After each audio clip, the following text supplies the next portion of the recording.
Hey, what's up, everybody? Welcome to another edition of the Sully Squad. We got the whole crew tonight. Got all three of us tonight. So got a lot to get into. Had a great time yesterday. Wound up actually going down the game. So that was killer time. And thank God they held on, man. It was getting a little dicey at the end there. N'Kobe Dean with that big interception. Eagles hang on. And so we're going to get into that. We're going to get into little Sixers later. Just wondering if like Joel Embiid's ever going to show up for work. That would be kind of nice. We'll get into that. And right when I was on the way home, getting ready to do the show, really interesting. Bob Nightingale dropped a little bomb. He said that I can't say I'm surprised about this, but he said that the Phillies are going to be listening on Alec Boehm, which that doesn't surprise me, but Castellanos and Marsh. So really? Could have some interesting Phillies. It's hot stove season now. So we'll see what happens with some Phillies moves. So we're gonna get into it all. I got my full cast. I got right to the side of me. I got my man Sean Kilrain. What's up, dog? What's up, man? Just loving the win from yesterday. All three of us were down there to see Sirianni do his magic. He's on thing. So, good win and happy month. And then I got my man Diego the Hammer Bianchi is back. What's up, brother? What's up, guys? It was good seeing you at the game yesterday. That was good. As well, yeah. And we won. Yes, sir. That's all that matters, right? We could do a better job than Sirianni. There's damn 2-point conversions, like me and Joey were saying. It's just utter ridiculous. We'll get into that, and just leaving 9 points on the field. But nobody better to say and stress his anger is Seth Joyner. You gotta check him out. But Seth Joyner, dude, here we go. I put him on for 1 second the other day, dude. He started talking, I turned him off. See that's where the generation thing kicks in. We love us old heads love us Seth Joyner. We won, dude. Yeah, exactly. But Seth Joyner would light a fire under your young ass if you're out of line. So you're gonna I gotta ask you, if he put you in check, what are you gonna do? I'm gonna bust Seth Joyner out, dude. Stop fighting. Yeah, right. Yeah, right. Seth Joyner's gonna make a man out of you. So with that, Seth Joyner just talks too much. He's knowledge, man. That's all I'm saying. Nah. First new school. Come on. And Nick Sirianni's an idiot. He's an idiot sometimes. Mm-hmm. I don't know if he was being an idiot because he's playing against Jacksonville Jaguars, and you don't feel like you're going to lose that game. If you take more risks in a game like that, but just take the points. Just take the points. He's just making it worse for himself. That's all. Like me and Joey. The thing is, you can't fire him. The dude does nothing but win, regardless of his stupidity. It is. It's just sometimes people are just lucky, and I feel like Nick has a little bit of luck, and you got to ride it. He is that yes man, the pom poms coach, which we don't care for. But like you said, Diego, he's winning. But something's got to give. You're not doing that shit. That shit ain't happening with the Lions or any other team. They're gonna punch us in the mouth, but. I don't know, dude. The way Jalen's playing, the way we're running the rock with Saquon Barkley, we're giving anybody a tough game. We find ways to win every game, and we can do them two things that are essential when you get towards playoff time. And our defense is good as shit. How about I didn't have confidence in the signing, but Zach Bond, he's a beast. Team player to a starting linebacker for the Eagles. A tackling machine, Mm-hmm. I didn't even know who Zach Bone was. I watched one game. I texted John. I'm like, Zach Bone can play football. He's good as shit. He was a special teamer. But Vic Fangio, it's one of those coaches, once again, that sees the best in you. And this team, he needed a guy, and he is the guy. He's sideline to sideline, a tackling machine. and he's intercepting the ball. He's balling out, man. You know, if anything, most improved player. Damn, you know? Well, Yeah. How about this one too? Mm-hmm. You sent this to me, Sean. Yeah. Quinyon Mitchell. He's a stud. I texted you after one drive of this season, watching him play 3 plays. I'm like, hey, he's the real deal. You could just see how he moves his hips and turns. Listen to these stats that he's going to say to you. It's he targeted only once, one catch allowed. I mean, he's just the kid. They're scared of him. Yeah. It says it says played all 52 snaps, 11 total yards given up, 0 touchdowns. I mean, he's looking like a cornerback one, and that's key because I mean, we don't know how much longer Darius Slay's got left. So you if Quinyon Mitchell could be your cornerback one, and dude, Cooper DeJean. I mean, Cooper DeJean looks like a football player. I mean, I'll tell you what, Coop's not a safety. Cooper DeJean's a corner. He covers people. He is. You know what? I have to disagree on something. He can play anywhere in that secondary. He's just has it. But niche, it's to me, it's cornerback safety. But man, it's just like maybe the kind of player that plays corner early in his career and then transfers to safety as he loses a little bit of a step, something like that.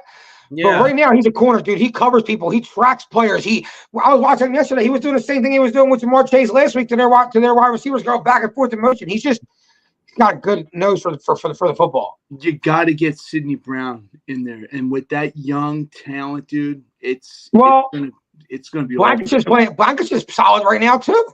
Yeah, get him in. I don't want no parts, and I said it before to you guys. Avonte Maddox. See you later. No, he got burnt yesterday as soon as he came in. Exactly.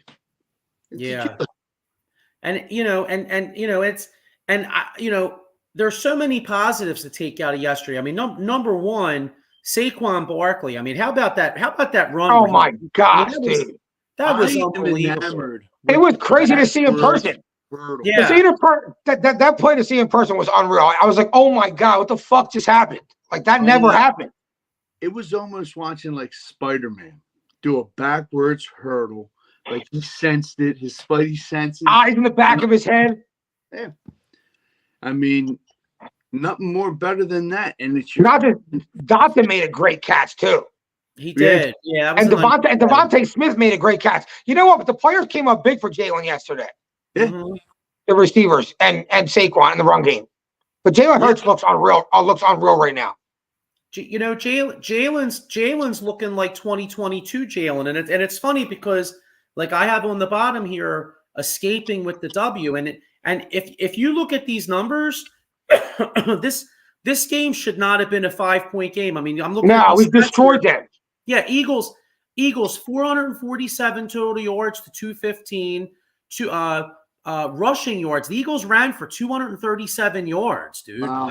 You know what I mean? What was the time of possession? Time of possession, 38.12 to 21.48. Geez, yeah, we should have crushed them. Yeah, and that gets to like the biggest concern. I mean, look at Saquon Barkley, 27 carries, 159 yards. Yeah. 2 touchdowns because he had the 1 rushing touchdown, plus he had that nice catch in the end zone. But like Jalen Hurts, 18 for 24, 230, 2 touchdowns. Most importantly, no picks. And then Jalen also 13 carries, 67 yards. I mean, this is the way he's playing since the bye is the 2022 Jalen. You know what tells me Jalen's back? I don't know if you've noticed the play. Have you seen the play? But I was sitting in the end zone, so like their backs were to us, right?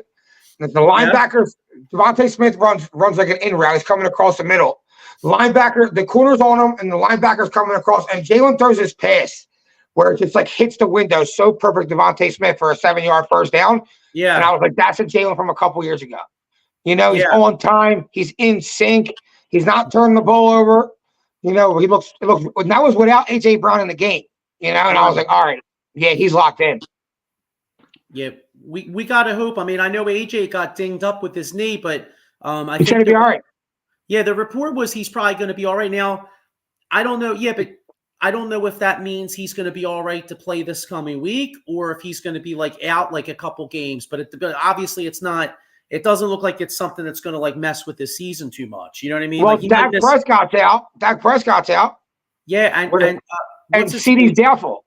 Yeah, I mean, you know, I figured because I really didn't hear a lot since you know, one thing, you know, when you're at a game, you don't hear all the information that you do when you're at home.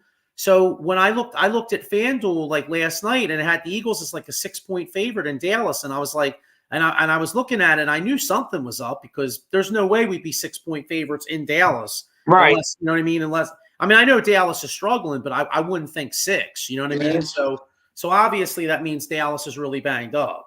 Yep, they're hurt. So, but I mean, yeah, they were. You know, that's the encouraging thing. You know, the defense played well again.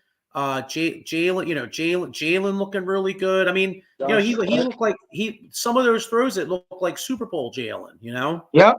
Yeah, look like the best Jalen we've seen. Michael Kaepernick Jr. with a comment here. He says, "What I have seen these last 2 games from Jalen is he is decisive and looks like Jalen from the Super Bowl year." Yeah, totally agree. Totally agree. And you know, even when he's holding the ball, you know what I mean? Like sometimes, you know, because Jalen's been known to hold the ball for a long time. Sometimes he doesn't get rid of it. But even when he's doing that, I feel like he's still making better decisions than he was earlier. Well, he's also using his legs a lot more, I feel like, than he was earlier in the year in the first 4 or 5 games. Right. Like he was sitting in the pocket too much. He was trying to make plays down the field too much.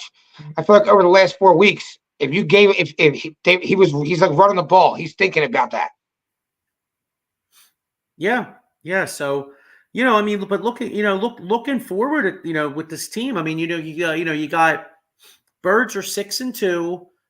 You know, unfortunately, Washington won again, but that wasn't a surprise. I mean, they played the Giants, so you know, so we look forward to next week. You know, the Eagles are playing a banged up Cowboys team, so hopefully the Eagles get to 7-2. Yeah. And Washington, you know, Washington's at home, but their game's not an easy game. They got Pittsburgh at home, and then, you know, that's a game.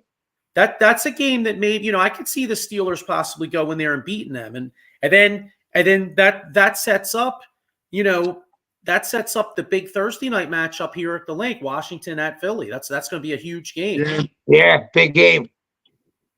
You know, here's Michael Kaepernick Jr. with a comment. He says, also Kellen Moore has to get props as he is known as a pass-first coordinator and has been running the ball, which this offensive line is built to do. Yeah. I mean, a running back like that, you got to do it, Joey. You know what I mean? We said it yesterday. I mean, Saquon's a beast. You know, no matter how you put it, he can receive the ball. He blocks. He does it all. He's what you expect a number 1 running back to do, and it's a blessing that we have him. And the Giants got to be killing themselves, like, to let such a talented running back go. But hey, they're lost our game. Yeah, I mean, hey, he's worth every penny. I mean, we know whatever, you know, and everybody says, you know, what was the prevailing notion from a lot of people were saying, oh, you don't pay running backs. In the past, you could say that, but I kind of disagree, because if you look at the last few years of the NFL, look at the impact Christian McCaffrey had on San Francisco. Look at Derrick Henry. Exactly. Derrick Henry. Saquon Barkley. Like, they're going to start getting paid. Running backs are important. Like my cousin brought up to me just now, it's a blessing that the Giants chose Danny Dimes over Saquon. It's true. It is. You know? Yeah. Giants are killing themselves every single day over that. Absolutely. Yeah.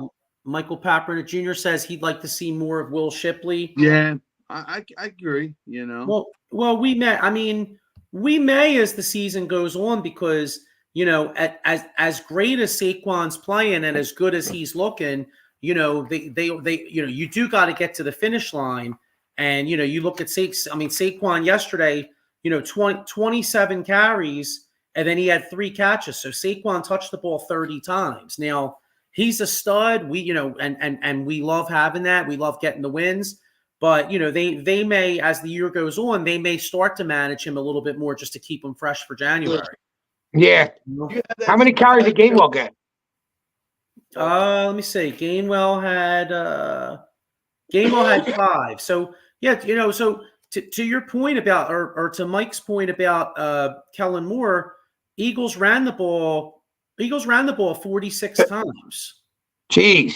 46 rushes, 24 throws, and they still scored 28 points. I mean, a lot of people in the NFL the last like 15, 20 years, they say, oh, well, you throw the ball to score points and then you run the ball to control the clock. But in reality, the last year or so in the NFL, a lot of teams are running the football and they're putting up points. They're running the football and throwing downfield. Yeah, exactly. Do you have those stats of Henry and Saquon? Those are almost identical. Yeah, let me see. I have the thing you sent me about Saquon. I mean, Henry. Oh, here we go. All right, yeah. So here's Derrick Henry. Derrick Henry, age 30, 9 games, 1,052 rushing yards, 6.3 yards attempt, 11 rushing touchdowns, 93 receiving yards, 2 receiving touchdowns. Saquon Barkley, 8 games, 925 rushing yards, 5.9 yards per attempt, 6 rushing touchdowns, 146 receiving yards, 2 receiving touchdowns. They're both crushing it. Yeah, no matter how you put it, And here's Michael Kaepernick Jr. with another comment. He says, the Eagles running the ball was the recipe in their Super Bowl run. Yeah, I mean, and if you think about it, both of the last 2 Super Bowl runs, because in 2017, you had a heavy dose of LeGarrette Blount, and then they went out and got Ajayi. You had Corey Clement. I mean, for as great as Nick Foles was in that Super Bowl, the running game was big too. LeGarrette Blount was. I mean, how many big runs did he have? He had some huge runs. He had some key runs, man. Exactly, right up the middle, and sprinkle a little Corey Clement outside, whether it's running or catching the ball out of the backfield. Yeah, it was special. And maybe this is like Mike said, you got your Saquon, you got your Gainwell, and mix in a little bit of Shipley. You never know, man. Don't forget we have Jalen Hurts. Yeah, but he's like another running back. I mean, I prefer him to be the quarterback, but yeah, so. Hey, as long as they're winning, I mean, here's my thing, right? Like Jalen's playing great from the pocket, and obviously that's the number one job of a quarterback is to throw the ball. Yeah. But Jalen's game, I feel like you can't have training wheels on Jalen. He's got to play his game, and if he gets hurt, that would blow. But so be it, because you really can't try to protect him from himself. Like, I feel like that's one of the reasons he wasn't as effective last year, because I feel like in the back of, he had just signed that big contract, and in the back of his mind, it was like, I think the team was like, all right, hey, you got the big contract. We want to keep you healthy. And he wasn't nearly as effective. You know what I mean? Right. So, Sean, remember back in the day, Randall, let me be me? Yeah. Well, let Jalen be Jalen. He's got, that this is his game. I mean, I don't know if you necessarily want him running the ball 13 times a game. That maybe that's a little much. Yeah. But, hey, it was effective. You know what I mean? If I'm comfortable, and I think everybody else can agree, if you had those certain run plays for him, you know what I mean? Not just get up and go. Just like kind of how we saw yesterday. But yeah, I'm all for it because the dude's got strong legs. But like you said, he doesn't go on the field saying I'm going to get hurt. But he's strong as hell. He's built like an ox. You can't. You know what? You just can't worry about injuries. I mean, injuries can happen. Injuries can happen any play in the NFL. And how many guys? How many guys like get say it's preseason and you're just like in shorts and a guy takes a week, takes a misstep and next thing you know tears his ACL or something. Right. You can't predict it. You can't predict it. You know what I mean? It is what it is. It's football.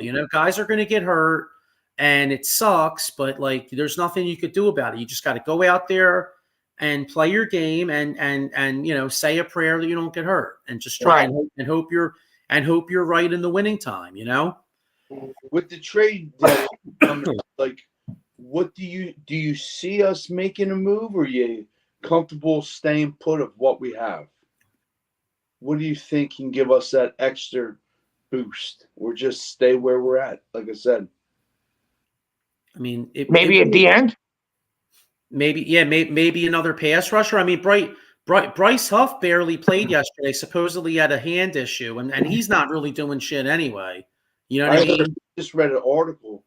He might be on the possible trade block. Yeah. Well, no one's taking that. No one's taking that, but it'd be nice. I mean, yeah, no one's taking his $17 million a year. You know what I mean? Yeah, like, with no productivity, right? I know Howie's great at Howie's biggest strength is making trades, and Howie's obviously fleeced a lot of people in his days. But like, if Howie calls up right now and was like, "Yo, man, I got Bryce Huff," I think the GM, like, maybe he might not even be able to answer the phone because he's going to be laughing so hard. You know what I mean? Like, come on, like, that ain't happening. Yeah, we're stuck with him. We need him to start playing better. Yeah, we got to get him to play better. You know what's funny? If Howie's able to move Bryce Huff's $17 million contract, literally get the what do you call it? Get the bust in Canton ready for Howie in the Hall of Fame, like, immediately. Right. Yeah. You know what I mean? Like how what's your claim to fame, Howie? Well, you know, I did get the team. Like, somebody can make an argument. They'll be like, oh, you know, I got the team a Super Bowl. I got to the Super Bowl another time. But I got rid of Bryce Huff. Sold. Yeah. You know what I mean? Yeah. Yeah, that'd be pretty incredible. But yeah, I would say that if there's a target at the trade deadline, it's going to have to be a pass rusher. Yeah. Or I mean, yeah. Mason Crawl or Max Crosby would be awesome. Yeah, I can't see. I mean, that's an interesting would you, right? Like, I can't see the Raiders trading him. But I'll be honest with you, though, if I had to give up next year's first round pick, even if I had to give up next year's first round pick and like a second rounder the following year or something for Crosby, I would do that shit. Because I feel like it's winning time. Like, we're ready to win the Super Bowl. I agree. Like, we're a Super Bowl contender. You know, if you added a Max Crosby to the way this defense is playing, like, imagine you got Crosby coming from the edge, and then you got Jalen Carter coming from the middle, and then the way you got Quinyon Mitchell playing, the way these and young, Sweat, yeah, like that, you know, that's solid. Sweat's quietly had a pretty good year, and you know what, I keep getting thrown off by his number. I don't know what you guys. Totally off topic, but like. It looks so weird to me watching a defensive lineman 19. It looks so weird. 19. This ain't college. Stick your ass the way you had it. 94. No more 19, 5, 17. It's horrendous. Really. I don't really care. I do, because I do and I don't. Leave the numbers in college. You had your glory days. It's over with. Yeah, exactly, Sean. Yeah. Tell this youngin, or us curmudgeon old guys, us curmudgeon older guys like the number 90s on defense. Yeah, because you guys can't see the name on the plates no more. That's why. I can see you wanting the numbers, bro. Give me numbers. Coming from a guy with glasses, right? Yeah, I know, right? 00, guys. That's available. The other's sold. My man Dean's rocking my number, so I ain't got a problem with that. So I know. Well, I'm just waiting for, like, I'm surprised it hasn't happened yet. I guess he's not. I guess because he's a rookie. Within like 2 to 3 years, I think all of Northeast, like all where we grow up, like Northeast Philly, everybody's gonna have Cooper DeJean jerseys. That's all you're gonna say. Yeah, Cooper DeJean, right? Is it DeJean or DeJean? I always speak up. But they're calling DeJean because John is very popular. Yeah, that's what I've been saying. I know somebody says that a lot. I'm just keeping it real. Yeah. Well, yeah. It's just, well, I say it so much. It's like when keeping it real goes wrong. You know what I mean? Yeah.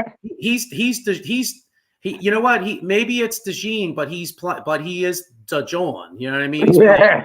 Well, Nah, he's good. Just like I Mike like him. said here, Crosby and Garrett.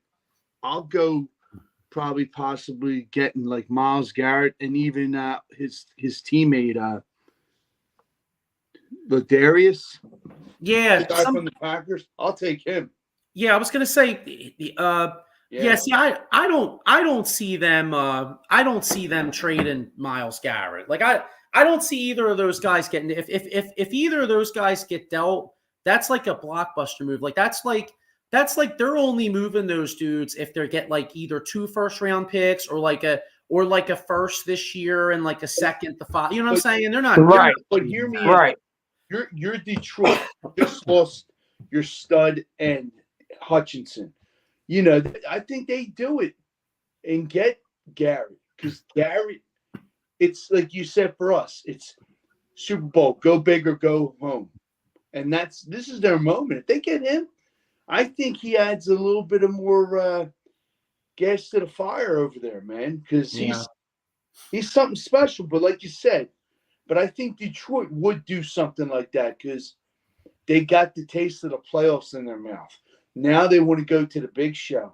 I see it happening with Garrett or what the Ladarius. If I'm saying. I could see both teams willing to give up a big trade to get them guys because the Eagles are in the same position as Detroit. Like Joe said earlier, it's winning time now. We take the playoffs. We've been to the Super Bowl last year. We still got to the playoffs a little down here and.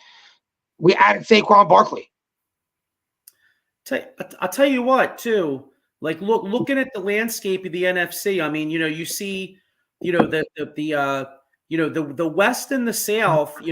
Winners probably won't have as good a record as like right now. To me, if you got Washington's in first still, so it's going to come. Obviously, it's going to come down to when we play them head to head, but then. The race for home field is kind of between the winner of the East and Detroit. Right. You know what I mean? So, and if you really think about it, I mean, home field really, really, really means something with Detroit because as good as Goff is, and Goff's been very good, he's not quite the same guy on the road. Right. So if you really think about it, in my opinion, I feel like it's mission critical for the Eagles to try to get that 1 seed or at least have home field versus Detroit because there's a hell of a difference between Jared Goff and Detroit having to come here on a cold and windy Sunday in January, or we got to go to that dome. That could, in my opinion, I feel like where they play it could make all the difference. Yeah, I agree. I agree.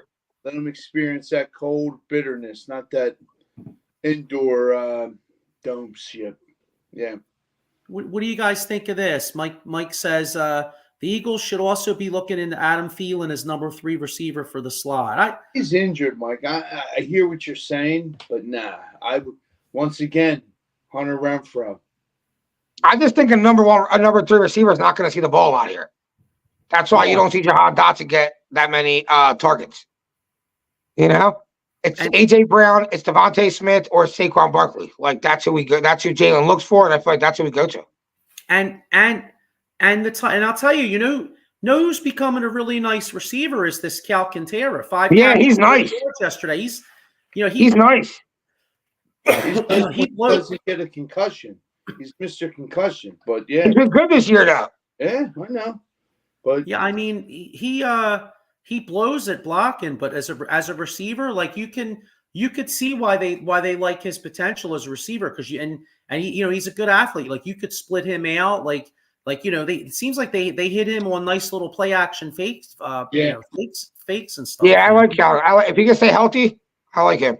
Well, he played with Jalen at Oklahoma. Yeah, but so that was a smart move because obviously they know each other from college and they have a little bit of chemistry. You know what I mean? Mike Pappernick Jr. says, "Well, with Brown hurt again, who is receiver number 2 and step up?" Well, I mean, I think you got to hope that Doxson does, right? Or yeah. Or what about the Why am I? Maybe as an outside receiver, maybe Johnny Wilson gets. That dude sucks. Yeah, but I hear you. But somebody's going to get some playing time. I mean, he's tall. You know what I mean? If nothing else, maybe you throw him a fade in the end zone. You know? Yeah, I think Dotson will get more targets if AJ Brown's out. But even when AJ Brown was out for them couple games, he didn't get the ball more. I feel like he really didn't. You know, so. Yeah, I mean, it's, hopefully AJ's not hurt too much. I'm not right, or you know what I mean. Hopefully AJ is not that hurt is not out more than, if he is out. Hopefully he's not out more than like a week or two. You know what I mean? Hopefully it's against Dallas, who's also banged up. You know what I mean? Yeah. Well, speaking of getting banged up, every time I think of getting banged up, and I'm talking injury-wise, not the kind of banged up that most of the 70,000 at the link were doing yesterday, because that was getting banged up with some having beers and stuff. But if you get banged up injury-wise, you might want to call my man Jason Fine, aka Attorney Big Al. Motor vehicle accident, slip and fall, workers' compensation, or like I said, personal injury claim. He's got three office locations throughout Pennsylvania, New Jersey. And, my man will get you paid, man. So make sure you call him. But yeah, anyway, any other thoughts on the NFL before we move on to, cause I want to move on to the Sixers, who I'm just, because when I think of injuries, I mean, Jesus God, how could you think of anything more about injuries than the Philadelphia 76ers? It's like a friggin' mash unit. Yeah. The porcelain doll, baby. You know what, Embiid? I don't know. You know what, Embiid? They should make a shirt of like Embiid and like, remember that? What was that joint, Unbreakable? Remember Samuel L. Jackson? Yeah, that's who he is, sitting in the wheelchair. Yeah. Put his ass. I got the perfect drawing and thing since you guys said that. Put his big ass in a wheelchair with that dumbass look on his face. Perfect. But you got to make him look like a porcelain doll. And glass. Yeah, my patience level with him with this, my patience level with this organization is like so out right now. So let's get into this Sixers here. Diego, like what's your thoughts on this? Because we did the show last week and we talked a lot of Embiid, and like I want to get your perspective, because like I was. Obviously, like, I'm not, me, dude, I'm kind of old school, but I'm also open-minded. Like, I realize that Embiid, he's got injury problems. So you can't like make him play all 82 games. He'll never last. So I get like sitting back to backs. I get like, you want to manage his workload here and there, but I had such a big issue with him not being ready for opening night and like not doing the things he needed to do. But meanwhile, he goes and gets his gold medal. Like I'm supposed to give a shit. So I don't know. What's your perspective on this Embiid thing? I have a little bit of a different take on it than you. I really didn't care that he didn't play the first night of the season. Like I was like, I already know when Embiid plays, we already know what this team is, right? We added Paul George. Like that's my interest now. I don't care how you get Embiid there. I don't care if he only plays 50 games. You know what I'm saying? I mean, win 45 of those games and he only plays 50 games because we need him healthy for the playoffs. I don't care how they do it. Just get him to the playoffs healthy. That's it. That's all I need. See, that's the new school. Screw that shit. But like, I get it, but we already tried it other ways with him. Okay. He had the MVP years where he was trying to play every single game and be tough, and it fucking ended the same anyway. Hurt. Not available. Look, in reality, what do I care if he's there for the first game or the 30th game? Be there for the playoffs and get us past the second round. We just added Paul George, Maxi's another year forward.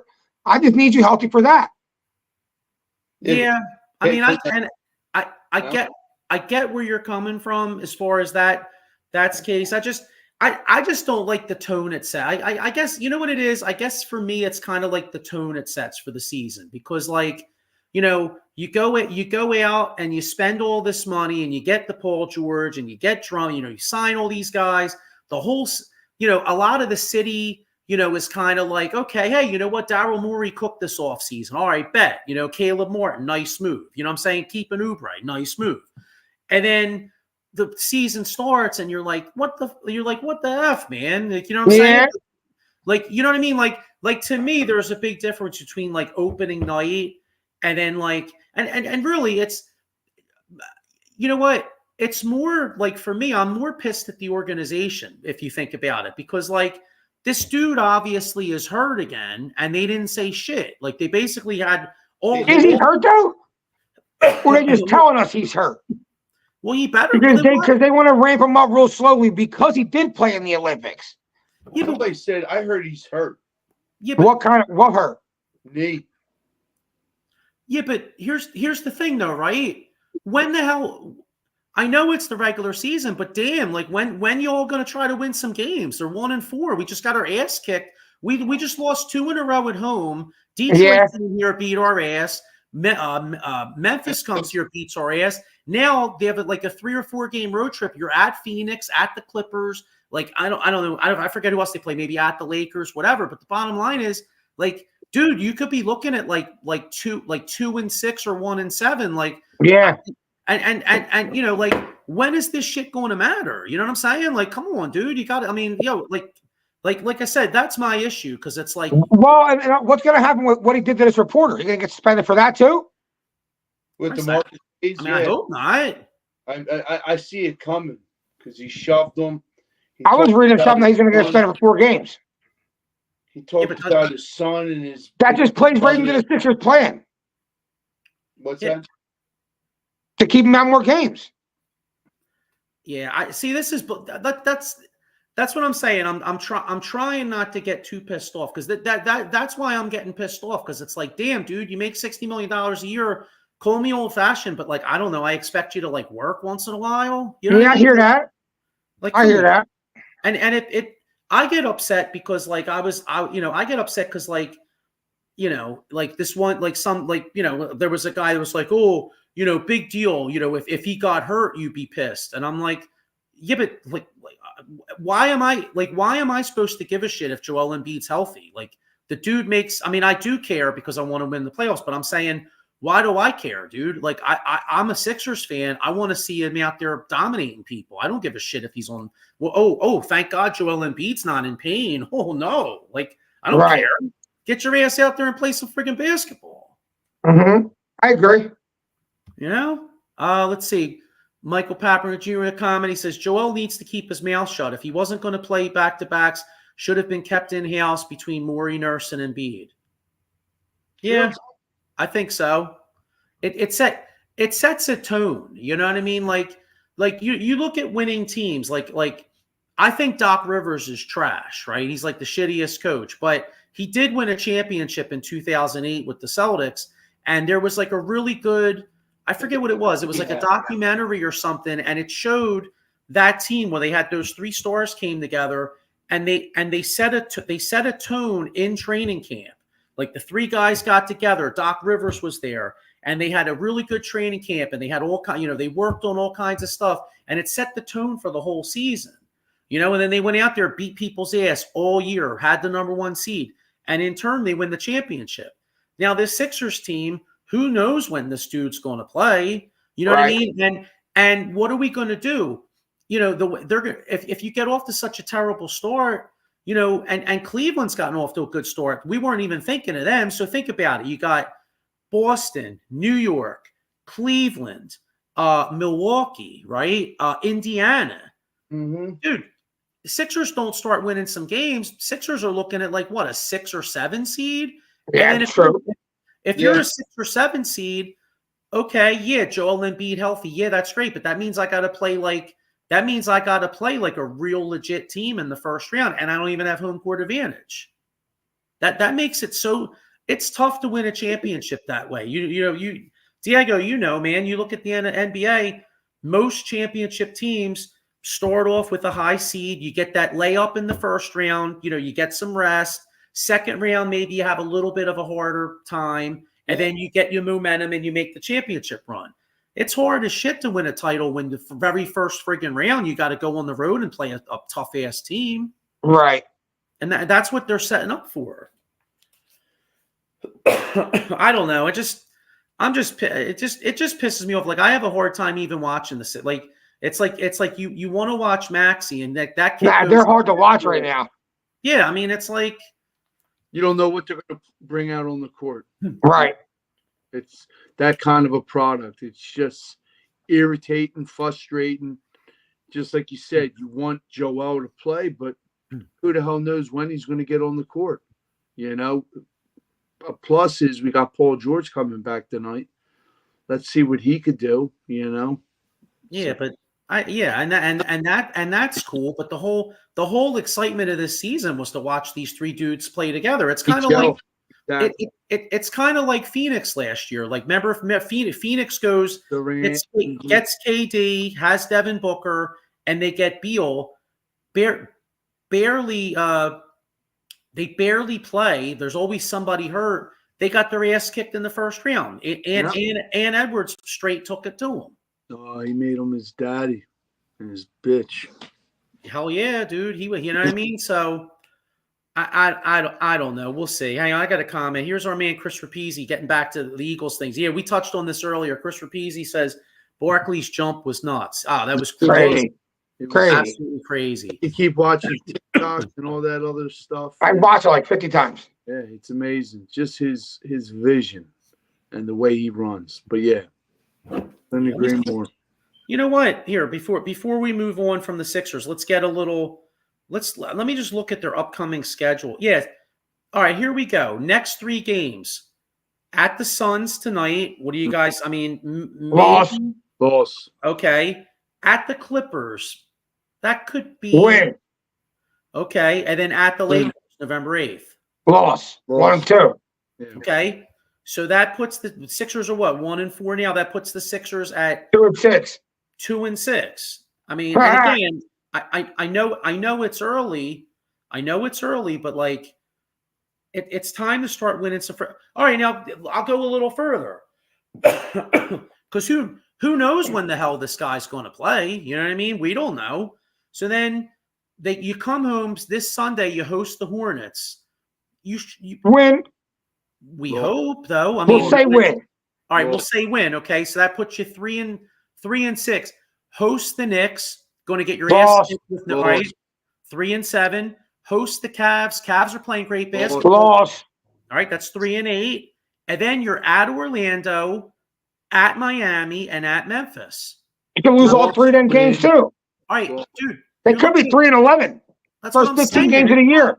That's what I'm saying. This motherfucker. I mean, sorry, I don't want to curse too much, but this dude's got to get off his ass and play some friggin' basketball. Yeah. I mean, come on, man. You know what I mean? And then you know what's going to happen too. If you get off to such a shitty start, then you're not going to be able to rest him as much as the year goes on because you're going to have to be like, hey, we want to be a top 7 seed. Right, we're going to fight for seeding. Right. It's crazy, man. Yeah. We'll see what happens with it. Yeah, then they have some games that are winnable, like you got like the Bulls, and so we'll see. I mean, but I don't know. It's to me it's getting close to time to show up to work, or Sixers management needs to like come out and be like, hey, look, you know what? We're misleading the fans for like the millionth time, and because that's all they do. I mean, and if you think about it, there's no franchise in the history of professional sports that has had fans have more patience than the Philadelphia 76ers. I mean, we literally signed up to get our ass kicked for like 2-3 years in a row because we believed in the process. Yeah. And everybody bought in. Yeah, every fan. Yeah, most of us were okay with it because we were tired of the Iguodala, 7 seed, or barely miss the playoffs, and then you lose. You get boat raced in the first round. You know what I mean? Like that team only made the second round one time, and that was only because Derrick Rose got hurt. Right. So it's a friggin' joke. I see. I agree with this. Mike Papernick says it's funny Embiid was healthy for the Olympics, which was important to him instead of putting the Sixers first. I mean, they just paid him. So what's your thought? I know, Diego, you usually have a different viewpoint. Like, what do you think about that? I agree. He cared more about the Olympics that in reality you're not even American. Yeah, I mean, like you're not even American. You were deciding whether you wanted to play for France or the United States, and really you're from for Cameroon. That's Cameroon. Like you have all these places. You're like you played for something that it really even wasn't for your country. You know, so like you put that before the team that pays you $60 million a year. A little pathetic. Well, you know what it is, because it's a shame because the guy's an unbelievable talent, but it's all about personal accolades. Like this way on his resume, when he retires, like he could be like, hey, look, I have a gold, hey, look, I have this gold medal. Yeah. You know what I mean? Yeah, it's all personal accolades. I could care less about the MVP and I could care less about the gold medal. It does me no, it literally gives me no joy. I didn't go to Frankfurt and Cotman when Joel Embiid won the MVP. Right. In fact, the Sixers have only sent me to Frankfurt and Cotman one time, and that was 2001. That was a long time ago. So I don't know, guys. It's was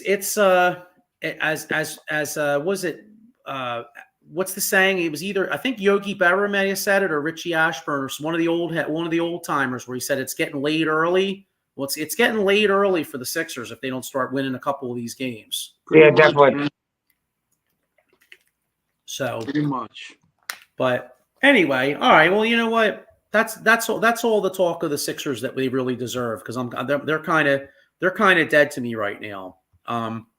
But as far as I know the season's over. The World Series. Congrats to the Dodgers winning the World Series.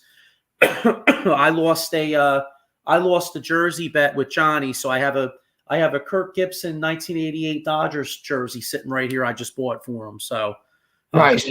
I had the Yanks. But anyway, what's that?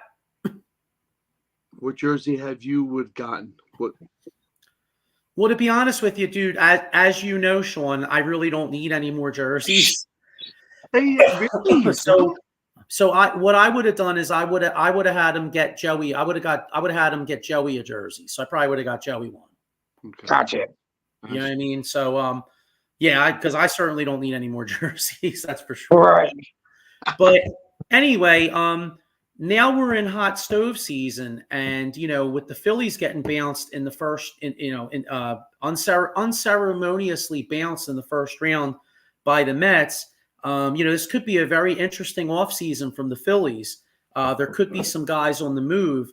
And Bob Nightingale had an article just came out, said that they're listening to offers for Castellanos, Brandon Marsh, and possibly Alec Boehm. Now, that doesn't necessarily mean anything, because let's keep it real. A good general manager listens on everybody. I mean, I remember my grandfather told me a story years ago that, the great one time, how great Ted Williams and Joe DiMaggio were, right? Yeah. So back in the day, there was a couple of nights where there was a rumor that the Boston GM and the Yankees GM were drunk one night, and they almost consummated a DiMaggio for Williams trade, because DiMaggio would have, as a right-handed hitter, would have been perfect for Fenway Park, and Ted Williams as a left-handed hitter would have been perfect for Yankee Stadium. Now, it didn't happen, but just goes to show you, GMs will listen on anybody. Yeah, right. So, who do you guys think any of these guys do get moved? What's your I could see Boehm getting moved. Castellanos. I can see Boehm getting moved because he's young. He's got more value than any of the other guys. Potential, I guess you could say. Yeah, I see Boehm. I don't think anyone's taking Nick. Nah, well, you know what? And it's ironic too, because if you look the second half of the season, I mean, Nick Castellanos was probably their most consistent hitter the last month and a half to 2 months. He was. So he's too streaky though throughout the year. He is. That's the thing. When he's on, he's really on, but when he's off, I mean, he might as well not even bring a bat. He should just bring his glove and a hat, because you're right. He's got no prayer. You know what I mean? Yeah. What do you think of this? I know Mike Papernick Jr. is not a Rob Thompson fan. He says trade Robbie to the Yankees, as there are fans who want Robbie to manage the Yankees. I mean, 2 bags of peanuts and it's a trade. Yeah, I mean, what's your guys? Hang on, I got another comment. Eileen C. Hi guys. Hi Eileen. Thanks for checking us out. I know Eileen was probably unhappy last week because I know she's a huge Yankees fan. So that was a tough L for that. And by the way, what a tough way to lose. I mean, the Yanks had that 5-0 lead. Yeah. They were like the bad error. Dude, wasn't it crazy? I don't It know was. if defense that bad. That 5th inning was a shit show. Just watch. Well, Aaron Judge went from making a great catch in the inning before to dropping that easy pop up. Yeah, I know. And then how about Garrett Cole not Yeah. covering first base? Dude, Like simple shit that you literally do every game you're out there. They just got, the moment was too big for them. Yeah. Yeah, it almost makes you wonder if they're going to do something about Aaron Boone, but they haven't done anything yet. I heard he's likely to get fired. Yeah, wouldn't shock me. Yeah. Boone won't get traded because who's going to play third base if they can't sign Bregman? JT Realmuto. But that would be nice. But move Trey in the outfield. Move him to left. I'd like to see get rid of Rojas. I'm done with that. Yeah, I'm done with that shit. Yeah. He should just be like a defensive replacement. Like I'm done with I'm not gonna blame him for the loss, obviously, because it was the big guys didn't hit. Like you're not gonna I want Stop back at shortstop. I do. So then who's going to play? Well, you need a second baseman. Right. Get him. Go out and get him. Yeah, I mean, Turner is not good defensively at short, so I'm kind of with you on getting Turner out of short. I'm all right with Turner, trying him in the outfield because long term, I mean, what's he signed for, like 9 more years? I mean, I can't imagine Trey Turner being the shortstop another 9 years. Like he's going to need a position change, Right. He is. So maybe you can make a center fielder out of him, because he is a good athlete. Anything will do besides having Rojas. I need bats, man. And switch that goddamn lineup up, but that ain't gonna happen. No, it ain't gonna happen. Yeah, but in what? In what way? I don't. Schwarber? I don't think you want to mess with Schwarber though. Like Schwarber had a really good year last year. Like I don't know if I want to mess with that. I kind of like him at first. Our lineup really starts at a 2. Yeah. Yeah. What do you think of? You think that? Somebody had an article. They said the Phillies are definitely in play for Soto, so we'll see what happens there. I mean that would be tremendous. That would be fucking unreal. Yeah, that would be tremendous. That would solve a lot of problems, right? And he's only 26 years old. Mm-hmm. Loves Bryce Harper, so what better? We'll see. Yeah. But no, I don't know. I mean, I could see. It wouldn't. I like Brandon Marsh, and I know, and it might mess up, because he's really good for clubhouse chemistry and stuff. Nah, they gotta stop thinking about that clubhouse energy. Well, it's obviously it didn't get championship, so it's time to blow that shit up. I don't care if Marsh and Bohm are friends or they're all for like that. That friendship's got to go out the window now. This team got to get better and win. Yeah, Mike, I heard this. The Phillies have come out and said Turner is not switching positions. No, you're right. I mean, I heard that too, but I feel like I wish they would switch his position. Let's put it that way. I know what they said, but okay, we'll squash that. Huh. Ultimately, though, they may want to switch his position. No, what's a shame? They got that kid Aiden Miller in the minors, and he's like their top prospect. He's like a shortstop, but you might be able to move him to third, but he's not quite right. So, like, if you did get something for an Alec Boehm, like Miller's not ready to be your everyday third baseman yet. So you'd have to get you'd have to have a veteran, like some type of a veteran to at least fill in for like another year and a half until this kid Miller's right, you know? Right. So, I mean, I don't know. You know, like off-season priorities. I mean, they got to figure out a way to like get like regular like contact hitters in this lineup. Like the lineup is just too feast or fat. What's it called? Feast or famine, right? Or famine? What? Feast or famine. Yeah. Yeah, that's what I meant to say. I'm drawing a. That was a long day yesterday. I'm drawing a blank. But yeah, because you know, if this team's not hitting homers, like if Schwarber's not hitting a Schwar bomb, or Harper's not on a hot streak, or Casty's cold, this team don't do. I mean, this lineup stinks. It sucks. One, you know, so yeah, it's too dependent on power. They got to get more people who can just get the ball and play. Look, you know, perfect example. Look at the Dodgers. That Dodger lineup was relentless. I mean, they you know. Go ahead. I'm sorry. No, go ahead, dude. The bottom of the lineup from 7th, 8th, 9th. Come on, man. Edelman, Will Smith, Muncy. I mean, yeah. Wow. Lineup's crazy. They balled. Everybody hit. Descaro Hernandez. I like him, man. He's going to resign with LA. He fits that team. Now there's a guy I wouldn't mind if the Phillies don't make the big move and get like a Juan Soto or somebody like that.